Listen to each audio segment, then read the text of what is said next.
Hi అండి, నేను Ambika. Welcome back to Vinni చేతి వంట. ఈరోజు విన్నీ చేతి వంటలో పుదీనా నిల్వ పచ్చడిని పక్కా కొలతలతో ఎలా తయారు చేసుకోవాలో చూపిస్తాను. చాలా బాగుంటుందండి ఈ పచ్చడి. మరి మీరు కూడా ఇంట్లో తప్పకుండా ట్రై చేయండి. ఈ పచ్చడి ఎలా తయారు చేసుకోవాలో చూపిస్తాను రండి.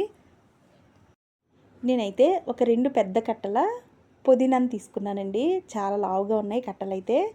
ఈ పుదీనాని ఈ విధంగా ఒలిచేసుకున్న తర్వాత ఒక 2-3 సార్లు శుభ్రంగా కడిగేసుకోవాలి. ఒకసారి ఉప్పు కూడా వేసుకుని శుభ్రంగా కడిగేసుకుంటే చాలా వరకు బాగా క్లీన్ అయిపోతుంది.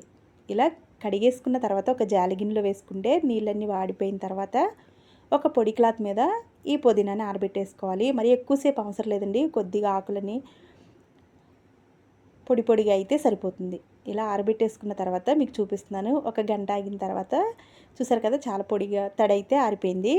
ఇప్పుడు ఒక గిన్నె కానీ గ్లాసు కానీ తీసుకుని పుదీనా ఎన్ని గ్లాసులు కానీ గిన్నెలు కానీ వచ్చిందో కొలుచుకుందాం. ఇలా కొలుచుకోవడం వల్ల మనం ఉప్పు కారాలు అనేవి ఎంత వేసుకోవాలో తెలుస్తుందండి. నాకైతే ఇక్కడ ఒక 4 కప్పుల వరకు పుదీనా వచ్చింది. తర్వాత ఒక 50 గ్రాముల వరకు ఒక గిన్నెలో చింతపండు తీసుకుని దీన్ని శుభ్రంగా కడిగేసుకుని కొద్దిగా నీళ్ళు పోసుకోండి. ఇలా నీళ్ళు పోసుకుని స్టవ్ మీద పెట్టి కొద్దిసేపు ఉడికించుకోండి. లేదు అంటే కొద్దిగా వేడి నీళ్ళైనా పోసి ఇది నానే వరకు పక్కన పెట్టేసుకోండి. తర్వాత స్టవ్ మీద ప్యాన్ పెట్టుకుని 1 టేబుల్ స్పూన్ వరకు మెంతులు వేయించుకోవాలి. ఇవి మరీ ఎక్కువ వేయించకుండా దోరగా అయ్యే వరకు వేయిస్తే సరిపోతుందండి. 1 టేబుల్ స్పూన్ అయితే సరిపోతుంది. ఇప్పుడు వీటిని మిక్సీ గిన్నెలో వేసేసుకుని అదే ప్యాన్లో 2 టేబుల్ స్పూన్ల వరకు ఆవాలు కూడా వేసుకుని ఈ ఆవాలు కూడా దోరగా వేయించుకోవాలి. ఇవి కూడా బాగా వేగిన తర్వాత ఆవాలు మెంతులు 2 మెత్తటి పొడిలా చేసుకోవాలి. తర్వాత అదే ప్యాన్లోకి కొద్దిగా ఆయిల్ వేసుకుని మనం ఈ పుదీనాని ఈ విధంగా వేయించుకోవాలి. ఒకేసారి అయితే అవదండి. ఒక 2 సార్లుగా ఈ పుదీనాని వేయించుకుంటే సరిపోతుంది. కొద్ది కొద్దిగా ఆయిల్ వేసుకుని ఈ పుదీనాని వేయించుకోవాలి. మరీ ఎక్కువగా ఇది వేపవసరం లేదండి. వీడియోలో చూపిస్తున్నట్లు ఈ విధంగా వేగితే సరిపోతుంది. ఇప్పుడు ఈ పుదీనా అంతటిని ఒక గిన్నెలోకి తీసేసుకోవాలి. మరీ ఎక్కువ వేగిన పచ్చడి అంత బాగోదు. ఇలా ఒక ప్లేట్లోకి తీసేసుకున్న తర్వాత మిగిలిన పుదీనాను కూడా ఇదే విధంగా వేయించేసుకోవాలి. ఇప్పుడు ఇదంతటిని ఇలా ఒక ప్లేట్లోకి తీసేసుకుని ఇది పూర్తిగా చల్లారే వరకు పక్కన పెట్టేసుకోండి. ఇప్పుడు దీనికి కావలసిన పోపుని వేసుకుందాం. అదే ప్యాన్లోకి కొద్దిగా వేరుశనగ నూనె వేసుకోవాలి. నాకైతే ఇక్కడ ఈ పచ్చడి కోసం మనం ఏ కప్పుతో పుదీనా కొలిచామో ఆ కప్పుతో అరకప్పు వరకు ఆయిల్ అయితే పట్టిందండి. వేరుశనగ నూనె కానీ నువ్వుల నూనె కానీ వాడుకోవచ్చు. దీనిలో ఒక 4-5 ఎండుమిరపకాయలు వేసుకుని పూర్తిగా వేగిన తర్వాత 2 టేబుల్ స్పూన్ల పచ్చిశనగపప్పు 2 టేబుల్ స్పూన్ల మినపప్పును వేసి వీటిని కూడా దోరగా వేయించుకోవాలి. తర్వాత 1 టేబుల్ స్పూన్ ఆవాలు 7-8 వెల్లుల్లి రెబ్బల్ని కూడా వేసుకుని తర్వాత ఒక గుప్పెడి కరివేపాకు వేసి పూర్తిగా వేగే వరకు దీన్ని ఈ విధంగా వేయించుకోవాలి. మరి మాడిపోకూడదండి. దోరగా వేగితేనే పచ్చడి బాగుంటుంది. ఇప్పుడు స్టవ్ ఆఫ్ చేసేసుకుని ఈ తాలింపు మొత్తం పూర్తిగా చల్లారే వరకు పక్కన పెట్టేసుకోవాలి. ఇప్పుడు ఒక మిక్సీ గిన్నెని తీసుకుని దానిలో ముందుగా మనం నానబెట్టుకున్న చింతపండుని కూడా వేసుకోవాలి.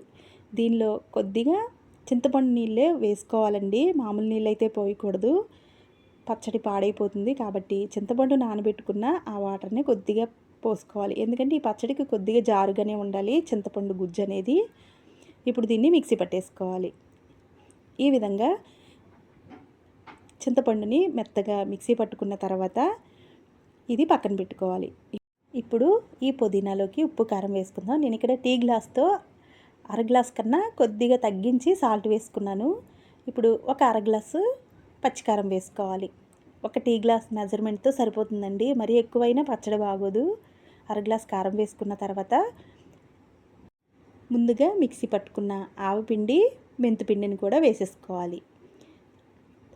తర్వాత దీనిలో చింతపండు గుజ్జును కూడా వేసుకోవాలి. చింతపండు గుజ్జు ఈ విధంగా ఉంటేనే పచ్చడి బాగుంటుందండి. మరీ గట్టిగా ఉన్న బాగోదు. పచ్చడి గట్టిగా ఉంటుంది. ఈ విధంగా ఉంటే సరిపోతుంది. ఇప్పుడు వీటన్నిటిని చేత్తో కలిపేసుకోవాలి. మీరు కావాలంటే గరిటెతోనే కలుపుకోవచ్చండి. చేత్తో అయితే బాగా కలుస్తుంది. ఇలా మొత్తం అంతా ఈ విధంగా కలిపేసుకోవాలి. ఇప్పుడు మనం తాలింపు వేసుకున్నాం కదా, అది పూర్తిగా చల్లారిపోయిన తర్వాతే దీనిలో వేసుకోవాలండి. ఇలా మొత్తం అంతా వేసేసుకుని ఒకసారి కలిపేసుకోవాలి. ఏ నిల్వ పచ్చళ్ళకైనా తాలింపు అయితే చల్లారిపోయిన తర్వాతే వేయాలండి. ఇలా మొత్తం అంతా ఒకసారి కలిపేసుకోవాలి. పచ్చడి టేస్ట్ అయితే చాలా అంటే చాలా బాగుందండి. 4 కప్పుల పుదీనాకి మెజర్మెంట్ అయితే కరెక్ట్గా సరిపోతుంది. ఒక టీ గ్లాస్ మెజర్మెంట్తో వేసుకోండి. ఒకవేళ ఉప్పు కానీ, కారం కానీ, నూనె కానీ ఒకవేళ తగ్గితే తర్వాత మనం మళ్ళీ కలుపుకోవచ్చు. ఉప్పు ఒకేసారి ఎక్కువ వేయొద్దు. ఇలా తగ్గించి వేసుకోవడం వల్ల మరొకసారి కలుపుకోవచ్చు. ఒకవేళ ఎక్కువ అయిపోతే కష్టమైపోతుంది. ఇలా మొత్తం అంతా కలిపేసుకున్న తర్వాత దీన్ని ఒక గాజు సీసాలో కానీ, ప్లాస్టిక్ డబ్బాలో కానీ స్టోర్ చేసుకోండి. చక్కగా వేడి వేడి అన్నంలో తింటే చాలా అంటే చాలా బాగుంటుందండి. మరి ఇదే విధంగా మీరు కూడా తప్పకుండా ట్రై చేసి మీకు ఎలా వచ్చిందో కింద కామెంట్ చేయండి. వీడియో నచ్చితే లైక్ చేసి మీ ఫ్రెండ్స్కి, రిలేటివ్స్కి షేర్ చేయండి. ఇలాంటి మరిన్ని వీడియోస్ కోసం మా విన్నీ చేతి వంట ఛానల్ని సబ్స్క్రైబ్ చేసుకోండి. Thank you for watching.